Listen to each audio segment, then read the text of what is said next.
ये कहानी मध्य प्रदेश के एक छोटे से गांव की है। इस गांव में महेश नाम का एक युवक रहता था जो एक साधारण किसान परिवार से था।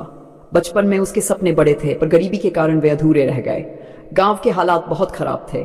बेरोजगारी, अशिक्षा और भ्रष्टाचार के चलते गांव के नौजवानों के पास कोई ठोस रोजगार का साधन नहीं था।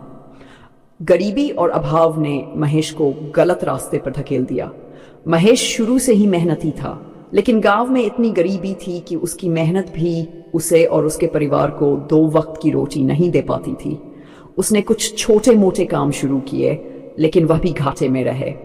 जब उसके घर में खाने की दिक्कत आई और माँ की दवाई के पैसे नहीं थे, तो वह निराश हो गया। गांव कुछ लोग चोरी और अन्य अपराधों में लिप्त थे।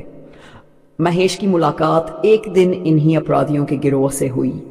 पहले तो उसने इनकी बातों को नजरअंदाज किया, पर जब स्थिति हाथ से निकलने लगी और घर की हालत दयनीय हो गई, तो उसने भी एक छोटा अपराध करने का फैसला किया। उसे लगा कि एक बार गलत काम करे कुछ पैसे कमा लेगा और फिर सीधे रास्ते पर लौट आएगा। लेकिन यह सिर्फ उसकी सोच थी। महेश पहली बार चोरी किए शहर गया। उसका दिल धड़क रहा था, उसे डर लग रहा था, लेकिन गिरोह के साथियों ने उसे ये विश्वास दिलाया कि अगर वह इस रास्ते पर चला तो उसके सारे दुख दूर हो जाएंगे। गरीबी और मजबूरी ने उसे मजबूर कर दिया और उसने चोरी कर ली।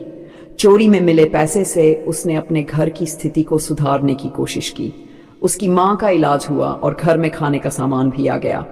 लेकिन यह सुख ज्यादा दिन नहीं चला। गिरोह ने उसे और बड़े अपराधों के लिए तैयार करना शुरू कर दिया। पहले छोटी मोटी चोरियों से शुरू हुआ यह सिलसिला अब बैंक डकैती और अन्य बड़े अपराधों तक पहुंच गया। महेश अब पूरी तरह से अपराध की दुनिया में डूब चुका था। वह समझ चुका था कि एक बार अपराध की दुनिया में प्रवेश करने के बाद वापस निकलना बहुत मुश्किल होता है। कुछ महीनों बाद पुलिस की नजर इस गिरोह पर पड़ी। गिरोह के कई सदस्यों को पकड़ा गया और महेश भी उन्हीं में से एक था।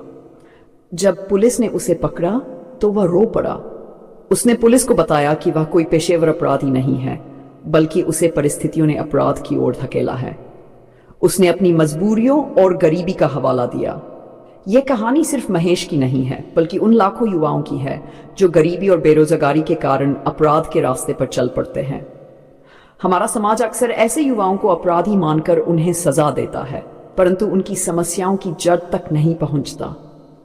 अगर समाज और सरकारें इन्हें सही दिशा दें और रोजगार के साधन उपलब्ध कराएं, तो शायद ये युवा कभी अपराध के रास्ते पर न चले।